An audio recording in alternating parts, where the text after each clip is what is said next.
Hello, everyone. Good afternoon to our BGS members here in Hong Kong, New Zealand, and Australia. Good evening and good morning to our fellow BGS members and friends who may be watching around the world. I'm Mandy Lai, the President of Hong Kong Alumni Chapters of Beta Gamma Sigma, or BGS for sure. It is my great pleasure to welcome you to the second BGS IDEA Exchange event here in Hong Kong. This year, we are very grateful to have BGS New Zealand and Australia to co-organize the local BGS Asia Pacific IDEA Exchange. This event will combine with speakers of each of the three countries, with objectives to increase collaboration between the BGS chapters around the Asia Pacific region, and strengthen the network and build relationships between the countries. We hope this will create more values to our members in the Asia Pacific region and the entire world. This year's theme is Positive Change Through Leadership. I'm very much looking forward to hear from the second speaker, Mr. Teddy Liu, to share on this topic. To do this, I would love to introduce Ms. Louise Kwok, who is going to MC this event. Hello, everyone. It's so good to see you all here. Welcome again to our second BGS IDEA Exchange.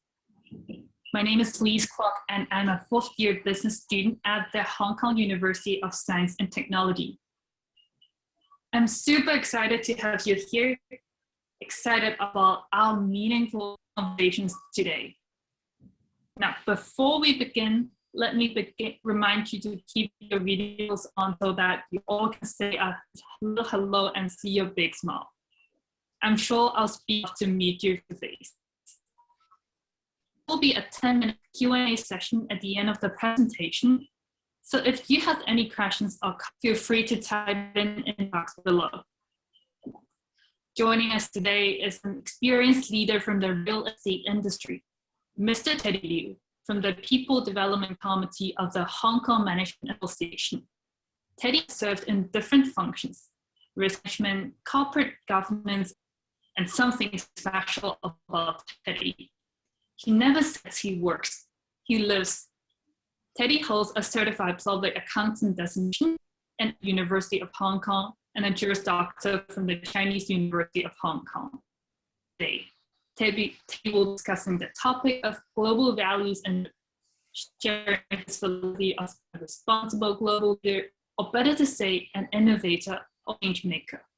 So let's welcome our speaker, Mr. Teddy Liu. Thank you, Louise. Thank you, Mandy, and thank you for my, having a chance to talk with you today over Zoom, right? With such an international group of people, very interesting. Okay. My topic today, I'm assigned with a topic called the global values and leadership. Okay, so this is an assignment. So I shall begin with my share of my PowerPoint. Okay, and let me know if you can see it. So can you see the PowerPoint? Yes. Okay. Right. So my topic will be the global values and leadership. Okay. I want to talk about how we can be a better future leader. Well, I have a 15 minutes or 10 minutes Q&A at the end of the session. But during the interim, I would rather have some kind of dialogue with you rather than waiting for the end of the day and talk, right? So anybody have any question, any comments, any suggestions, want to give some insight, please jam in and let me know, right? We have more dialogue because after all, it's not a sharing, it's a dialogue, it's a discussion, it's learn from each other. I hope people, all of you can actually be engaged, right? Rather than just, sitting there, do your thing, don't know whether you're listening or not, getting nothing inspired. They waste your time and together we waste of time, right? So I hope you can actually to do some kind of dialogue with me so that we can chit chat and make sure we understand each other, okay, and learn from the discussion. Is that fair enough? Okay, everybody, that's great. So seeing the screen here, I purposely put it a little bit dark on the left-hand side of the screen, okay? So right now, okay, be ready. I want to engage you, all right? So if the top three words that you see, what is it? the top 3 words from this, mass of words cloud here. What is the top 3 words you can see? If you can just shout out or type in your chat box, let me know. So what is the top three word that you can see? Come on. Leadership, okay. Mainly leadership. Top 3 words, not just word. Come on, more. Trust, okay. Vision, yes. Development, global, good. Okay, why I want to play a game with you on this kind of word cloud here. After all, leadership is such a big name, big cup here. It covers everything, right? When people come together, when they're going in teams, right, there must be some leaders. Be it named, assigned, or situational. In all sense, there means somebody leading and somebody follower, okay? So we have a lot of things to think about, in the leadership concept and the notion of leadership. So these are some of the words that you have come across, in terms of leadership. And I will cover some of them during my sharing today. Is that fair enough? I think that should be okay, all right? If not okay, just let me know. I just shut up and then let you talk, okay? Good, so let's go on. First of all, who is the leader? Think about it. If there's somebody called a leader, it's somebody trustworthy, right? We entrust them with the power to give direction, to influence people, so that the other will follow. Why they follow? Because after all, there must be some common goals. If not, what's the team for? It must be some goals between people, and with some of them being the most, say, competence or experience, or somebody have, the influence, the power to make sure the goal being achieved, and he leads. So we will purposely assign him or, entrust ourselves to him so that we follow him, so that the goal can be achieved. So in that case, there's somebody in the front. If there's a leader, is this leader the name only? It's not. A leader is a leader because he has the people following him for something. It's not just a title. It must be something of essence, something of importance. So with that of mission in his mind, how can he lead? Where can he get all the experience or ability to lead? So the question usually asked is whether a leader is made or born. So what do you think? Is it made or born leaders? There's a lot of argument here. What do you think? Let me know your thoughts. Come on. Type in your chat box. Both. Okay. Thank you, Alex. If you choose one, which one's more relevant? Learn skill. Thank you, Christina. Made. Right. Okay, good. Most of the time, yes. Leaders are made, not born. There are very few, born leaders. After all, leadership is a skill. It's just, you're said. We can learn from training, from looking people, observations, from practicing. By experience, we learn it. Okay, the point is, leadership is not something that can be easily taught, but people can learn over a lifetime. So that'd be interesting. If somebody learned to be a leader rather than taught to be a leader, that would be interesting. Why? After all, there's a saying that leadership can't be taught, but can be learned. What is underlying leadership after all? From Lloyd Edward here in the book, he says, exploration of the values of the leaders. So there is something underlying to support him or her to be a leader. And in this book, the values. So can leadership values be taught about it? Can it be taught? Think about it, values. There's something you experience through your whole lifetime when you are the kids, okay? You learn from your parents, your peers, your teachers. There's something called value. But do you really accept that as a value to guide your life? It's really personal, right? So that values gradually accumulate in your life. But by time you have some experience, you get inspired, you get committed to that kind of value, and that form part of your own belief. So that's very important. So the value itself is own set of principle that you consider of great importance that guide your life. Without values, you don't know what is the yardstick. You don't have the measurement. You can't benchmark. You don't know what is good or bad. So value will give you the foundation that you think, okay, this is really, something I believe in. I don't believe in. So based on the value, you have the idea to, compare things and see, this is my belief, okay? I believe in this, I don't believe in that. That's a comparison. Without values, there's no yardstick for yourself. So being a leader without values, how can you make sure that you are guiding people to the right way, the right direction, to the right goals? Okay, make sure that people are conforming to some kind of behavior, protocol. If not, how can you lead? People don't believe in you. So value will guide the belief, and belief will guide your attitude, and most importantly, will manifest the attitude in thoughts and behavior. So when we see people behaving rather than what they are thinking in mind, right? What they behave, how they act. This is the action that we see it physically, using the eyes, using our different sense organs, right? We know that they are doing something. That's a behavioral. But what's underlying? After all, it goes back to the values that he had. So being a leader, that's very fundamentally, there's some kind of values supporting his or her, action. But once again, can these values be taught? As I said, it's not easily, taught. It must be somehow gained from experience, by observation, by perception, rather than by giving a word and then you just eat it and then memorize it. You can't act without understanding and committing to your values. So it takes time to digest, to understand, to commit to and become part of your basic inner feelings. That's called a value. So in that case, if people have powerful dreams, powerful beliefs, right? They will have powerful action and delivery. The outcome, most of the time, right, by having failure and the success, by the end of the day, if they succeed, if a powerful vision, give a powerful action and a powerful result.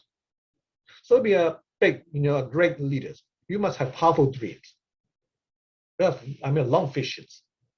You have to be really some kind of very inspiring, long vision objective to achieve. And then you come together, supported by the team, so that will come to a great leaders, in position.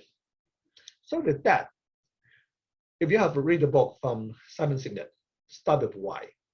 Right? This is a golden circle. He always stress on why this is the most important. After all, so with the values, you understand that we can put into some kind of purpose, and that will drive our motive, right?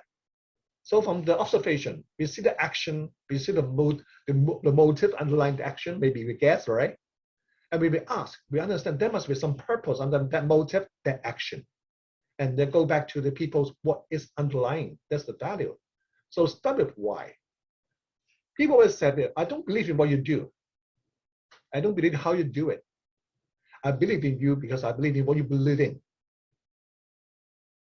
Right?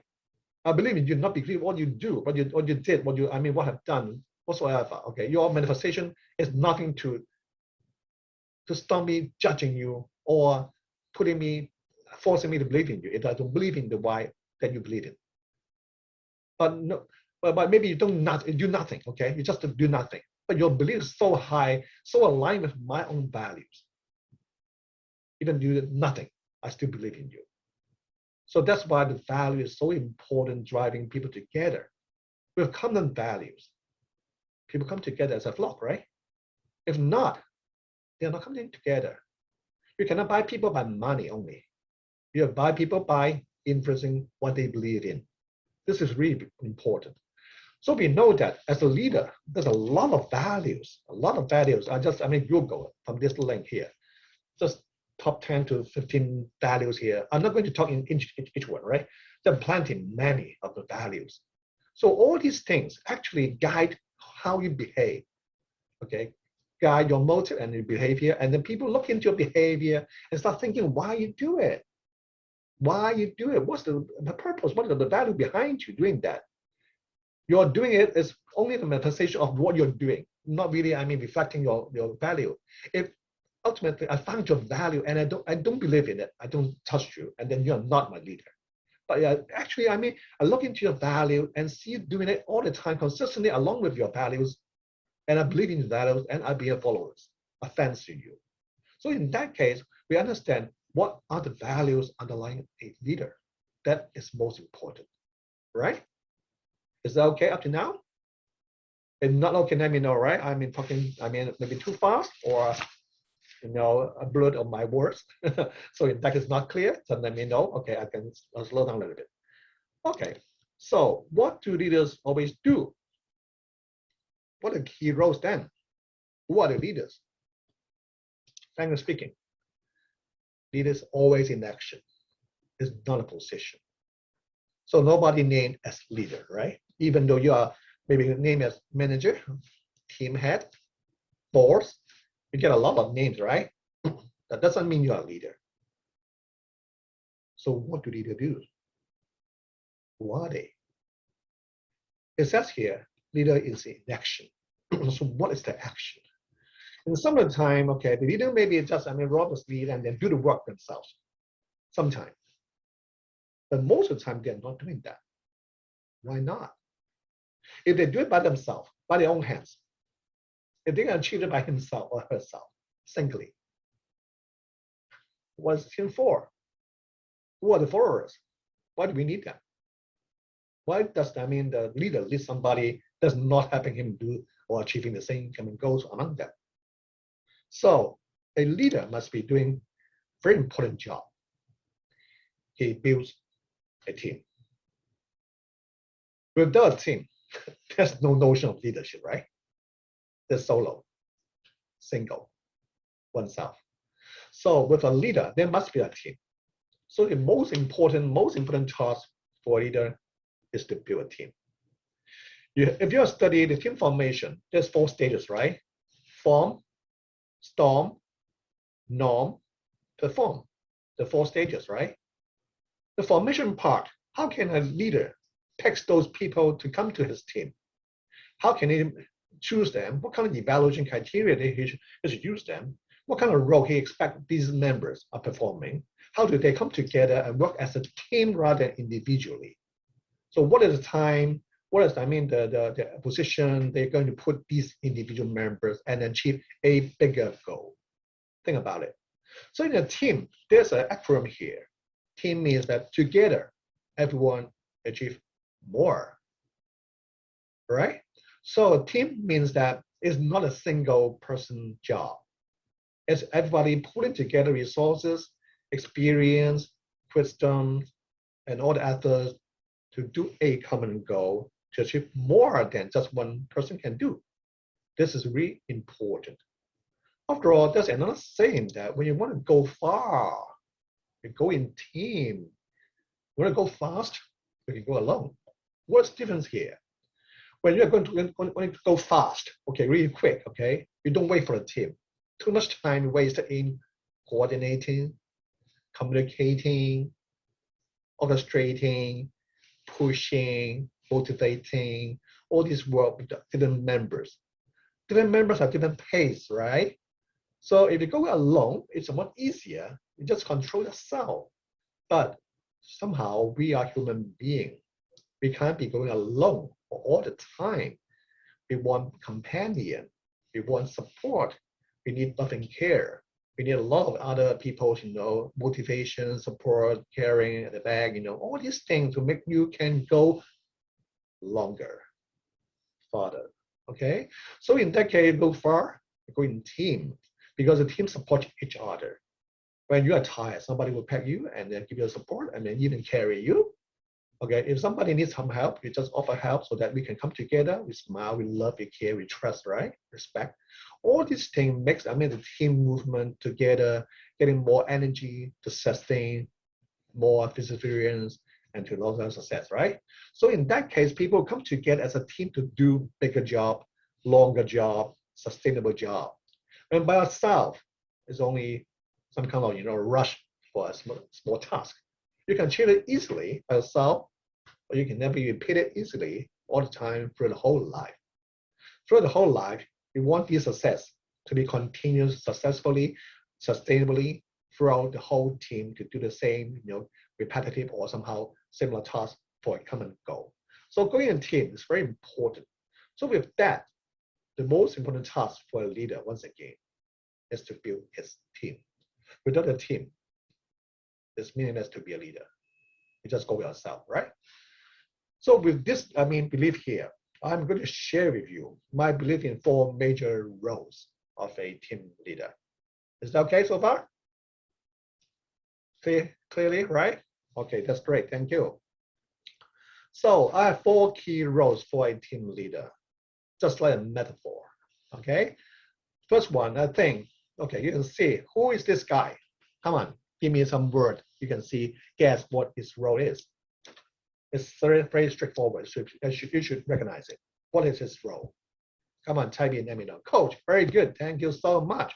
We all know that. I mean, all the team of sport, like this, right? There's a coach there. So what does a coach do? We'll think about it. I will talk about it later on. Second one, what do you see? What do you see? Chef, okay. Food, okay, that's good, right? Okay, that's great. Serve, exactly, okay. A leader should serve his team. I will talk about it later on. Thirdly, what do you see here? A, what is it? Play, inspire, no. Perform, no. Serve, no. Practice, no. Come on. Orchestrate, okay, a little bit closer. Team member, present, no. Violin player, oh, that's great, thank you. Okay, Sam Ping, you have a great word. Bingo. Okay, so as a leader, sometimes, or most of the time, okay, you will be a violin player. I will talk about it later on. Okay, harmony, that's great word. Thank you, Kristen. Lastly, what do you see? What do you think is the role of a leader? Drive? Yes, exactly. Okay, that's great. Driver. Good. Okay, these are 4 main roles I want to talk about today. Is that okay? So what's so good? Okay. First of all, as a coach, we all know that, okay, a coach, he always put aside, okay, his or her own authority, okay? There's no use, all right, how good you are to play the game yourself. More importantly is how your team can play the game, right? So even a coach, you are, I mean, the expert in playing that kind of game, but you still have to shut up when, I mean, that's on the match, right? It's your team members that's on the field fighting each other, fighting other competitors, right? So how can you make the team to be the army to achieve your goal? As a coach, there's a lot of activity that he does in the backside, in the backyard, but not at the field. At the field, the team member, they fight for the goal. They're the one doing that, not the coach. But as a coach, he still stands there. He still stands there for what? What he does when he sees his team is playing, he just observe. Observation, he look into each of the individual team members and see how they individually perform, right? If individually perform good, in that case, that means the potential of that member is unleashed. And that would be a good sign of having a good performance along the team. If one of the members being weak that day or being sick or being some problem with that, not part of, very, cohesive the team, somehow that coach will look at it. Okay, what's the matter underlying here? Yet he had to do something, right? Did it to ask him to come up and then give him some advice, the back, and motivate him. And somehow, most of the time, he set goals for the whole team and individually. By doing that, the individual team members will understand what is to be achieved by myself and by the team. Goal setting is very important after all. We don't do things by going nowhere, right? By having a goal, some kind of measurement, pen to check it. What gets measured, gets done. By setting goal, that means we are aligning our resources, our focus, our strength, our everything to achieve that goal, but with a milestone check. When it's checked is okay, right? That goes on smoothly. If not okay, you really have to give some feedback, right? But by giving feedback, members themselves will reflect, okay, what am I doing wrong? Not very correct, so that I can rectify myself and do better in the next round. For the coach himself, The coach himself may also reflect what's wrong with the team. What's wrong with the mix of the team members? What's wrong with each individual assigned roles of the member in that team? How about the positioning? How about the strength? How about the timing? How about the sequence, right? A lot of things to think about how he can make the team even better. But he himself never played the game by himself because he had to refrain himself from pushing too much directly onto the team. Let the team play, not himself. But he just stand back, observe. Also, by observation, think about it. The coach doesn't just look at the team itself. He has to stand back, have a helicopter view, and see a bigger picture, right? How does the competitors are doing? What the environment? How does all the business environment whatsoever externally? What kind of threats? What kind of chances? What kind of opportunities that we lying ahead? And that grabs it. So he is strategizing. So as a leader, you just don't sit back and let people doing it without thinking about anything going on and don't participate. But you're not actively doing things, but rather you stand back, look at the situation, look at the whole plot, look at the whole big picture, and then give your advice, either to the whole team or to individual.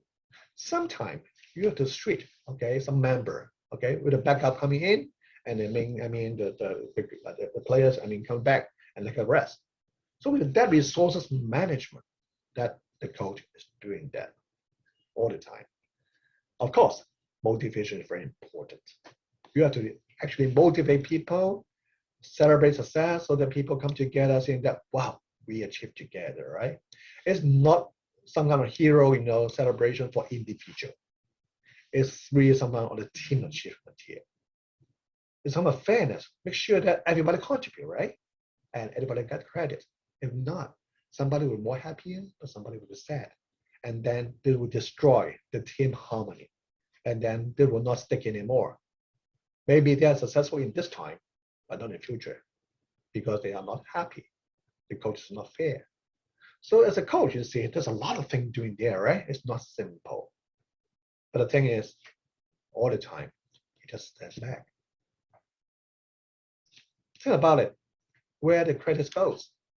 The credit goes to the team most of the time because they're the one doing the thing. The coach, he just make sure that, it's all you. You are the one, you are the star doing that, and I give you all the support. I give you all the advice. In fact, he may be or should be the most clever people, but yet he try to be humble. Not overtaking the whole team's credit, so that the teams will be happy by contributing their effort all along, right?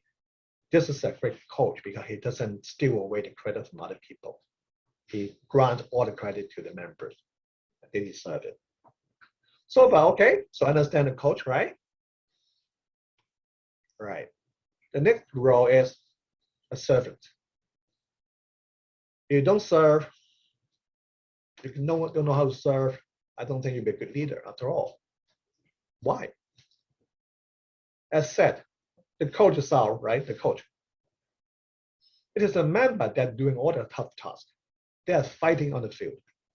As a leader, if you don't serve those members, you're taking charge only, but without contributing or taking care of them. By time, they will feel that, well, you're taking or making use of us rather than taking care of us.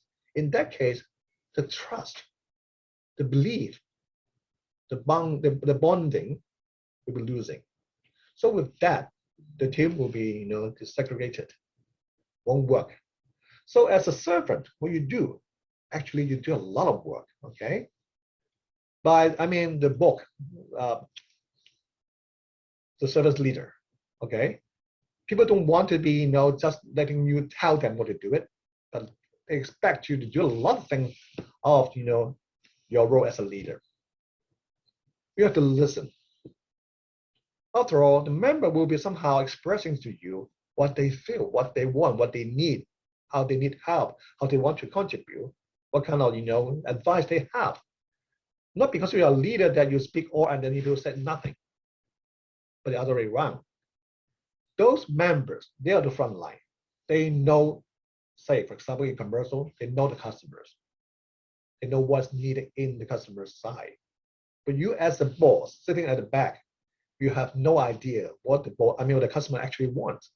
If you are not listening to these members, you are losing the game because you are just, steering away from what actually the customers want, right?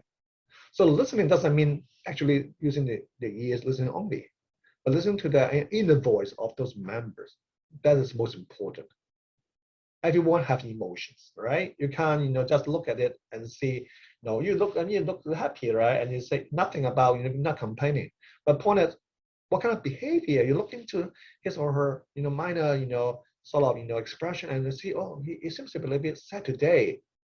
If you're so caring, you can spot a lot of, great ideas out of the underlying value, underlying issues there. And with that, solving the issue before it becomes a big problem, that will help the team to be more, much more better. So listening to actually active listening, active observing what your members are doing, saying, feeling, expressing, whatsoever. So listening is very important as a team member, as a team leader. So in that case, people will want to express their feeling to you and believe that you are the one helping him and follow you as a leader. If not, you are just commander. Commander give you direct command only, but no caring, not taking feedback. So by time, I will go away, not following you because I don't believe in you. The second word, empathy, is something similar to listening, but yet to feel how they feel, to think how they think. Step in the toe of your member and look back. If you don't look back, you don't know how you are performing as a leader. After all, your role is leading, right? But you don't know whether you're doing good or bad because you don't reflect yourself. You don't see from the eyes of the members rather than seeing by yourself just directly in front of you, but without looking back. So empathy is actually, if you were the member, what do you see they need from you as a leader? How can you give more support to that member, to the whole team to do things? So healing, if members get hurt or not happy or with some problem, if the leader is not empathizing enough to understand the issue here, not helping to cure those issue within their inner heart, problem will accumulate. By time, they'll be going away because after all, you just look at me as a tool, not a member. You just look at me as a robot doing things, but not a human. You're not taking care of my heart. Nowadays, if you have studied about the Maslow hierarchy of needs, right? Everybody should have studied that. That's hierarchy. We all know that the physiological security needs is on the base, right? The hygiene factors. But nowadays, people look into how I can have our esteem and actualization. We don't look for just money as reward. You just look for a promotion as a reward. But we look for recognition, appreciation. With that kind of soft, motivation. You're hurting my inner feeling. And you're not going to heal my inner feeling. And that will accumulate and they'll push me away from you. So we have to really sensitive about people's feelings as well. That's why awareness of the whole team's behavior, what they believe are, what they are doing, their momentum, and their interaction with yourself as well externally. That kind of awareness is very important. You got to reflect all the time and ask yourself, why? The 5 whys. You understand more about the cause.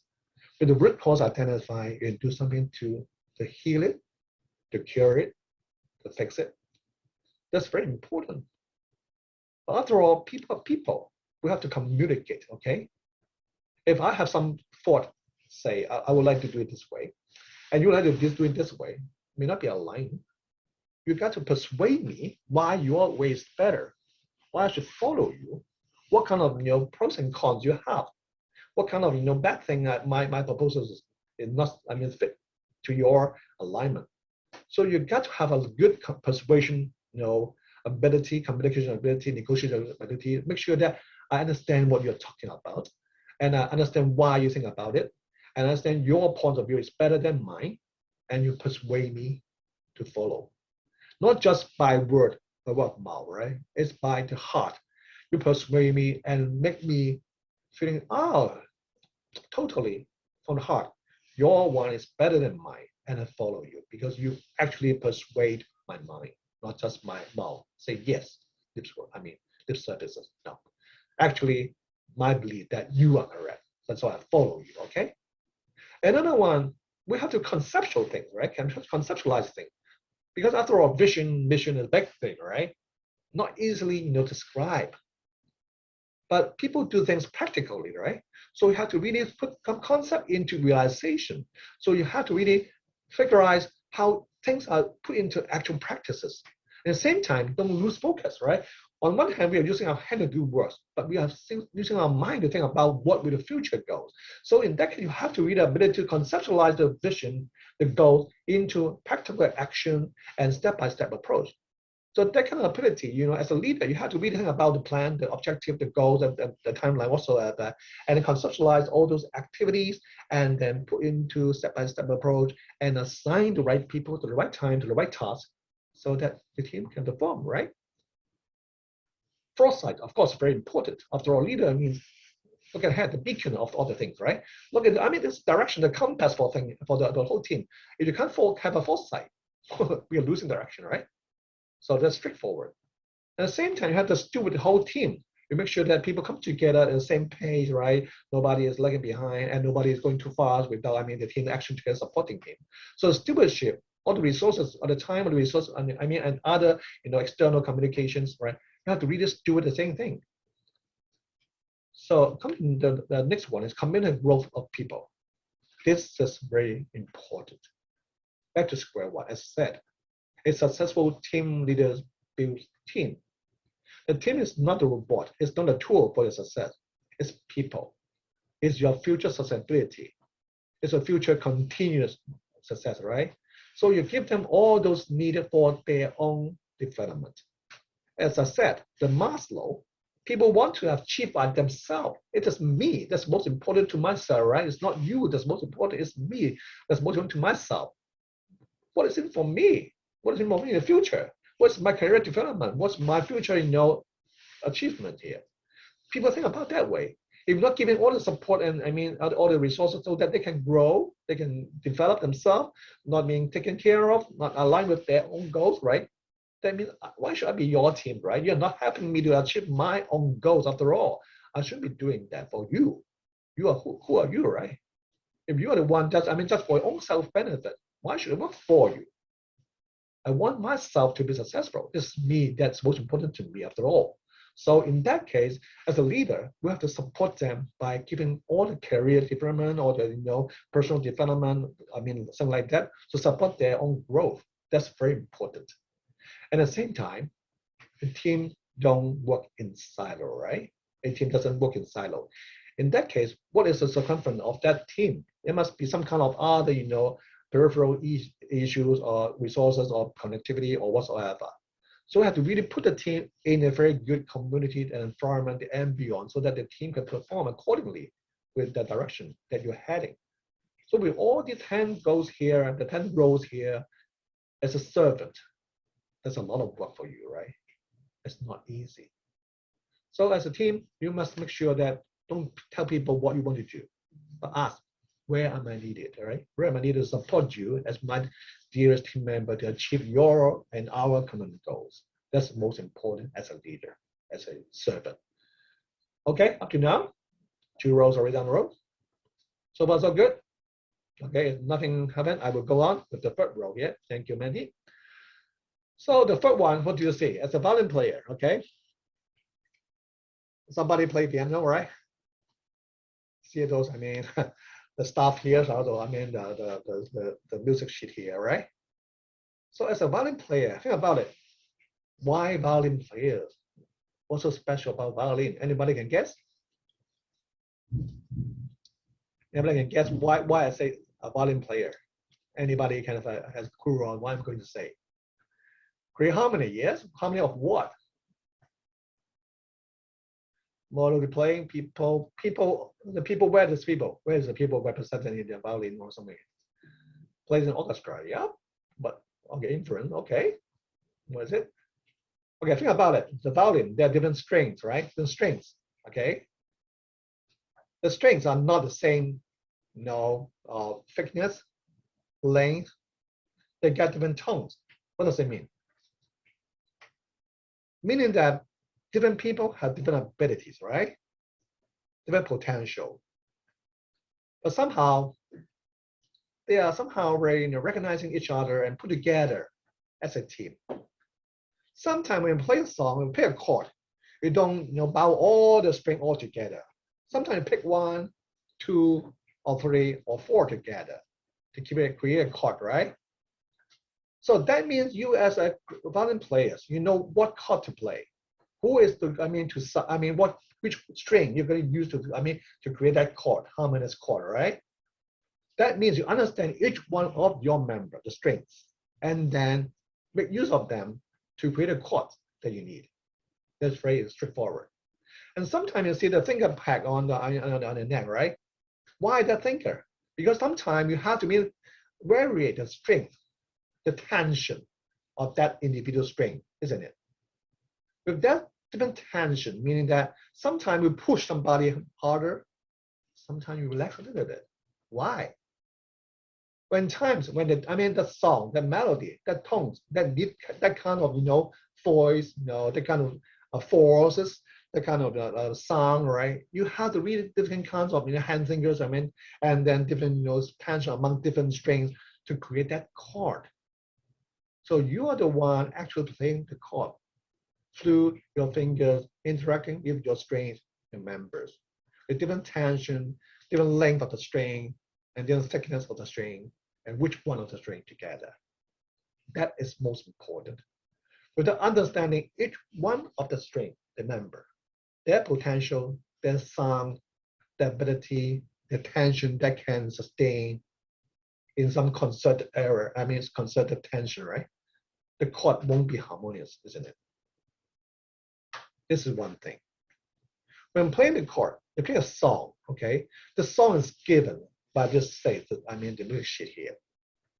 When to play it, which chord to play.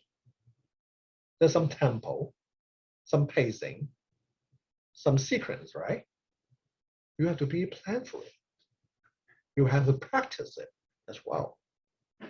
With the violin player as a solo, okay, you can play the whole song yourself sometime, right? But when you're in an orchestra, what part do you take? You are just one of the equipment that you are playing, right? Maybe the cello, maybe a double bass, or even woodwinds, right? Other instruments playing as well. So within an orchestra, that violin, even though you may be a first violin, right? You're still a part of it. Sometimes your first violin will be, leading a first violin, solo voice. But sometimes you have a supportive role to play within a bigger organization called the orchestra. So the team member depends on where you are, what you're doing for your team, your company, your group, your country, or whatsoever. You are part of it. But you are a leader of your team, your strengths, right? Individually, you know where you can play well, in harmonious, in synchronization with the whole bigger objective. Think about it.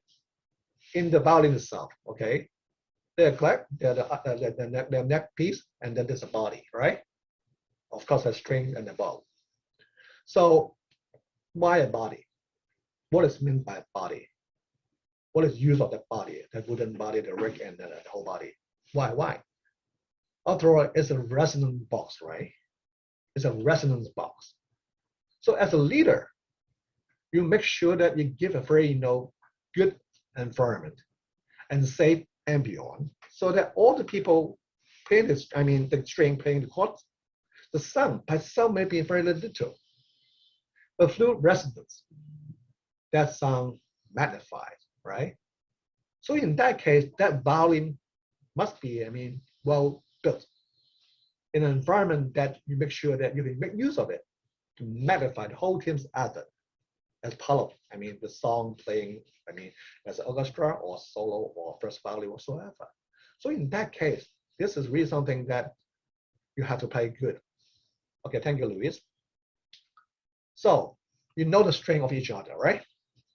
Lastly, you have, these are the words you have to orchestrate, you have to synthesize it, and you have to actually, pacing, okay, I have to mention, okay?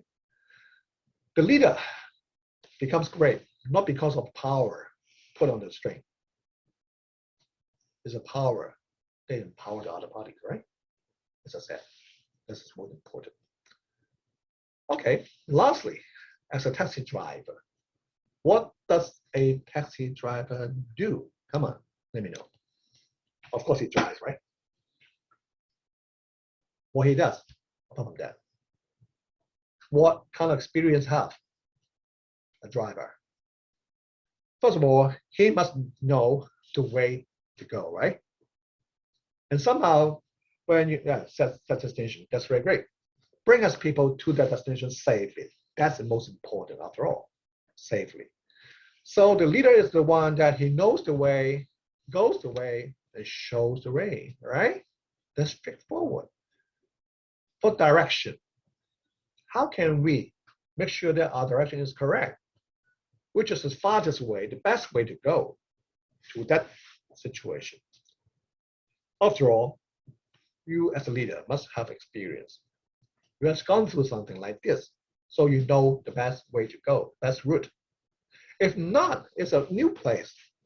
You still have to use Google, right? If you go to, the direction, you have to really lead the way to do it. People follow you to do it. Sometimes they will give advice as well, because after all, they may have experience that you don't have, right? You have to listen. Okay, maybe you suggest another way to go to that destination. I follow you, but still, I drive. You give me the direction. I drive. And give you all the safe, environment, safe ambient to take the whole team there. Okay? So, during the process, you will talk. You will listen to what they are talking about, how they react to you as a driver driving that cab, right? And sometimes you'll say, well, I show this way, well, passing through some kind of building, you talk about, oh, this building is something like that to give some kind of, a monument, some kind of advice, some kind of, comment on whatsoever, storytelling. So you're engaging the customer, the passenger along the way so that you are happier journey together, not just you driving solo with the passenger sitting in the back without talking to you, so boring, right? And most importantly, while giving feedback, you always give forward advice, feed forward. So in that case, okay, so well, we see that, maybe the road is jammed. So, okay, with my experience, I will say with this way, I will see the timing with like this, how we can get to there with another route. You somehow give fit forward so that people can move on despite they have some kind of backlog in their own head, but yet we can have more advice from you as experienced people. So by the end of the day, this is most important, is that they have to pay their effort. There's no fee rider. Every team member must pay for their effort. If not, they are not achieving their destination. After all, you're not giving fee rider without paying, right? So as a leader, you do a lot of things for them, but yet they have to pay. That's not philanthropic. It's not donation, not charitable. Everybody have to pay their effort. That's called a team, okay? So with these 4 roles here, I hope you understand, more importantly, what the leader can do. After all, leadership is hard, right? It's not easy, but you do it the right way, because after all, these are all the, the different areas you can talk about in, a longer time, but I won't, given time, I won't go into each individual, right? I expect you use the PowerPoint so you can look at it by your own style.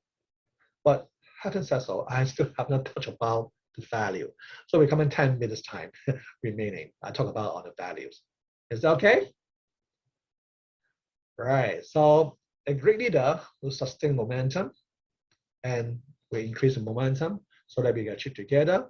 With that, we think that is most importantly how we see the whole world.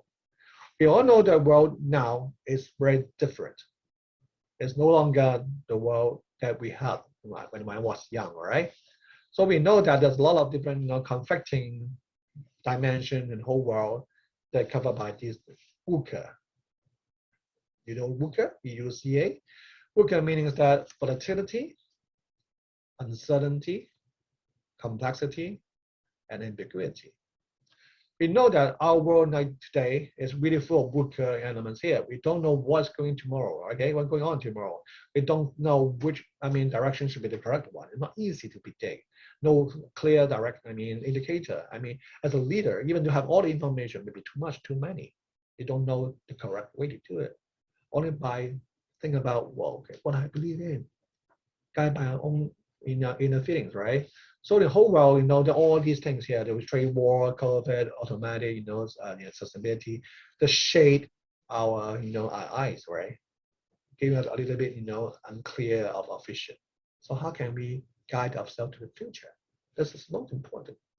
So all the people, we are striving for a lot of things, right? Freedom, fairness, transparency, equality, opportunity, whatsoever.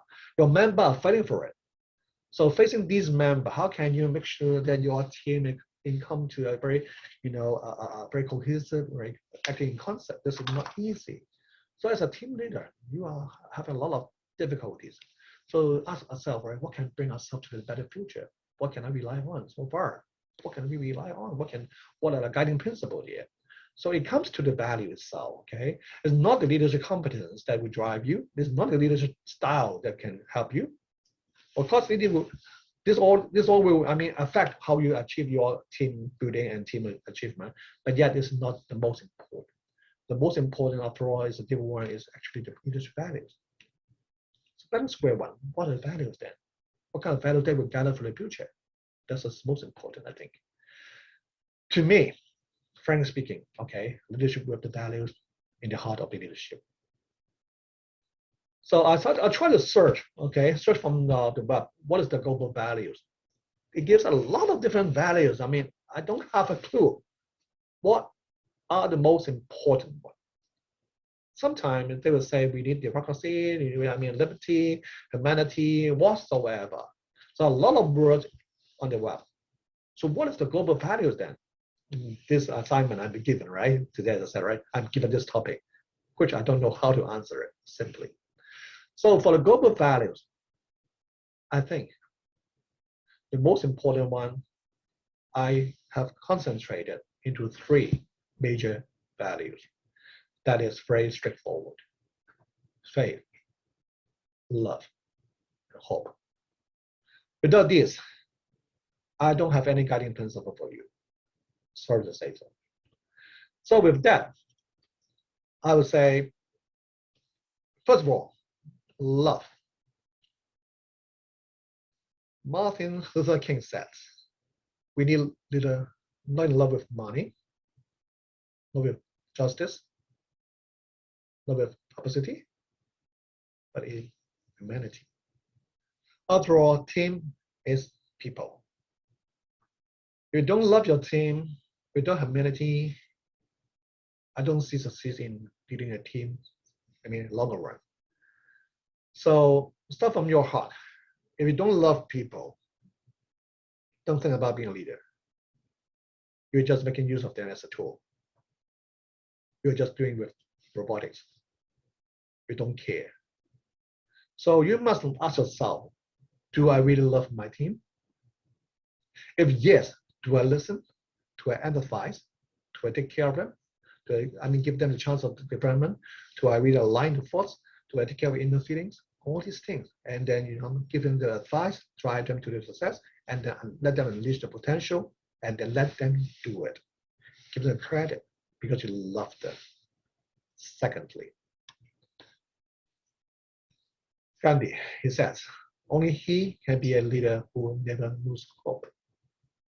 As a team, it's not easy to be successful all the time. Ups and downs, life is like that. Sometimes we fail, right? When we fail to do it, what should we do? Regret? Cry? give up? Of course not. We come together and reflect what we did wrong. How can we do it better? And then with your guiding hope, your momentum come together, try again. You are building a hope not just for yourself, for the whole team. If you are not doing that, what hope they have? They're going. They're losing their dimension, losing their momentum. They're losing themselves. So in that case, you should have your own hope and then put straight in the heart of everybody and let the whole team share the same hope and drive together. And lastly, most important as all, okay, you have the ability to make sure that they inspire them with the faith. With the faith, we believe that we have that potential to achieve that ultimate goal. And what you do is just, letting them do it, how to develop themselves, unleash their potential. After all, they look at you as a support. If you don't give them love, the hope, the faith, why should they stick with you? Where is your team? So with all the so-called global values, I think the most important part is love, faith, and hope. Why I use these three words here? Back to my own reflection during the COVID time. During this 15 or 16 months, I can't remember how long, right? 2 years, COVID time. Previously, as an accountant, I have a lot of my own, value system. I think about integrity, I think about honesty, I think about what is good or bad, whatsoever. But these are all external manifestations to be seen by somebody, not within myself. All these so-called values actually is some kind like a ruler measuring myself. It's a measurement. It's not really from my own passion, not from my heart. So I just curious myself, what am I doing for myself for the whole job of my life? It's not just for integrity, honesty whatsoever in the eyes of others. What is my own value for my own success, for my own future, for my own life? Who am I? What am I for? I'm asking myself all these questions during the 2 years time. And I find myself have no answer except coming back to these three words. I know that I need to love somebody, be it my family, my colleagues, my friends like you. If I'm not loving you, you won't respect me, you won't listen to me, you won't come to me and listen. We share. Because I love you, I care about you. And your nodding, your reflection, your respect, your trust to me, that reflects me. Without all these things, I cannot see myself, Even in a mirror, I just see my physical, but who am I? If I don't, share my love to you will not, take me as my friend, as a friend, right? And I can't see how you see me. Through your eyes, through your reaction, I know that I'm doing okay. I'm not bad as a guy. I'm quite okay, acceptable to anybody. So in that case, by loving, by giving, I take what I am. With that, I want to make sure that I have the future. That is my hope. Because after all, I'm fighting for myself, for my actualization and esteem, right? And that hope I built for myself. But I can't really build myself for myself only. I have you together with me. So I have to prostrate this hope to all my, my friends and members, colleagues, whatsoever, so that they share what I'm looking forward to. And finally, I have faith in life. Despite I'm not a Christian so far, not yet, but I do believe we must have faith in the future. Otherwise, what am I fighting for? Right? Life is not easy, but life must have a lot of challenges. But since I have you together with me, I don't fear. Because I got faith, I got hope, I got love. Right, so the last page said that, Gandhi said, a sign of a good leader is not how many followers you have, but how many leaders you can create. The more leaders you can create, the better leader you are. After all, we all are leaders in some area, in some position, in part of our lives. So in that case, I hope, you have, enjoyed my little sharing today, and hope I have any questions, just let me know. Thank you.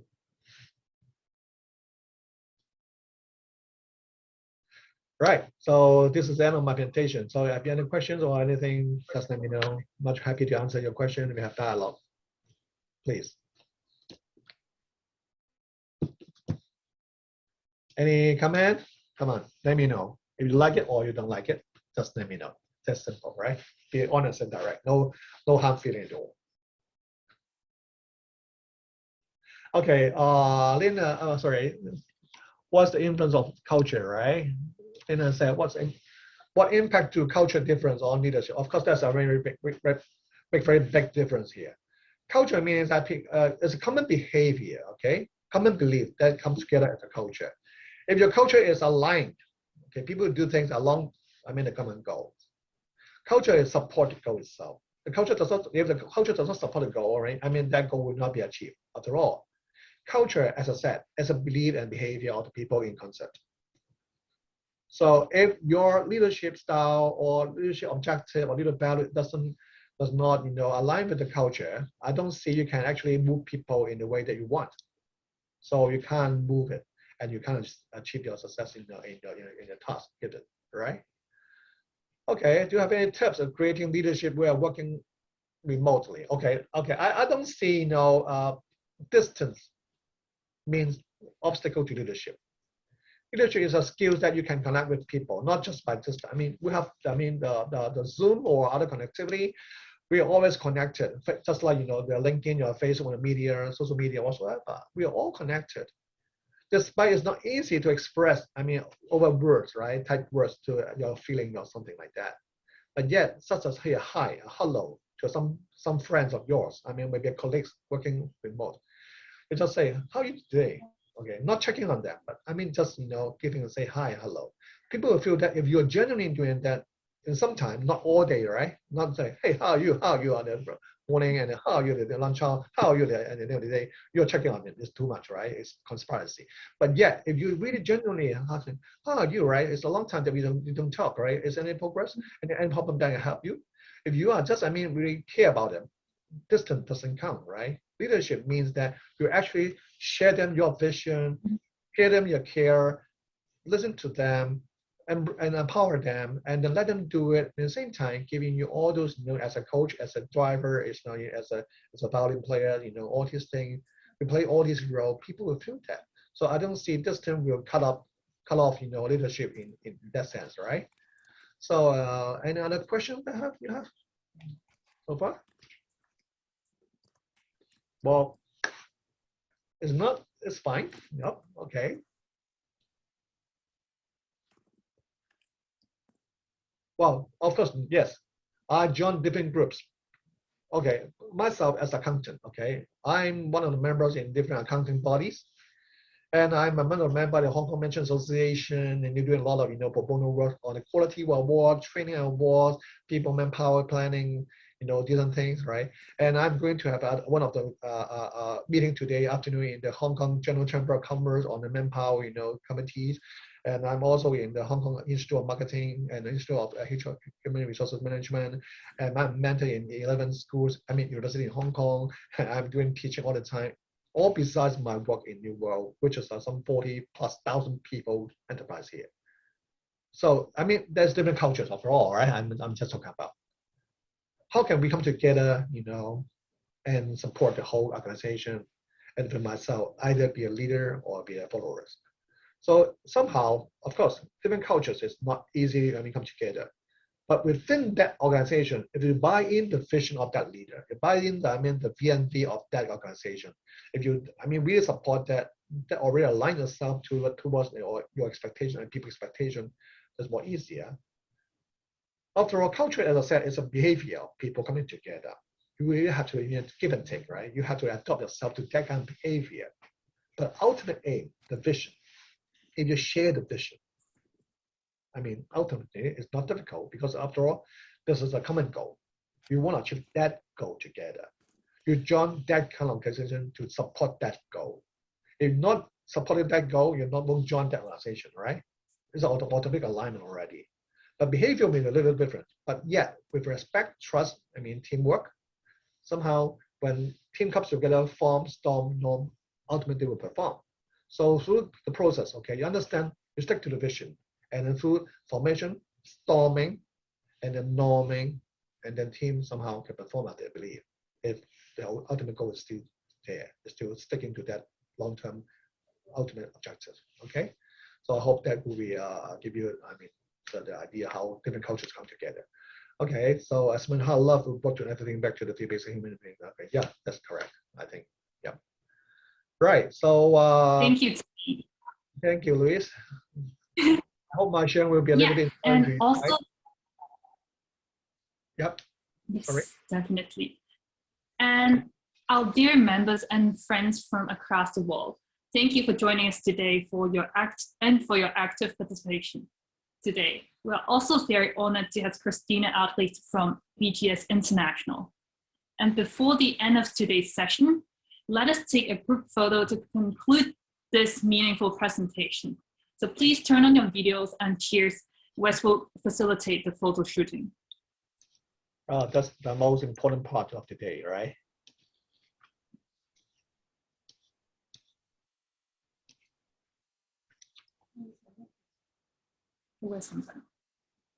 So 1, 2, 3. Okay, one more. 1, 2, 3. All right. Thank you. The picture. Okay, I'll do one last announcement. Okay. So next Wednesday, the 30th of June, 6 p.m. in Eastern Australia, 8 p.m. in New Zealand, and 4 p.m. in Hong Kong, we'll have Mr. Alan Hargreaves discussing the power of diversity in business. Mr. Hargreaves is the managing director at Copabella Investments and an author of 3 management books. He has built businesses in Hong Kong, Singapore, Australia, and New York. What's better than hearing about the beauty of diversity from an expert like him? See you all next week. Have a great afternoon and a lovely evening. Thank you all again for joining. Bye-bye. Okay, thank you. Bye-bye.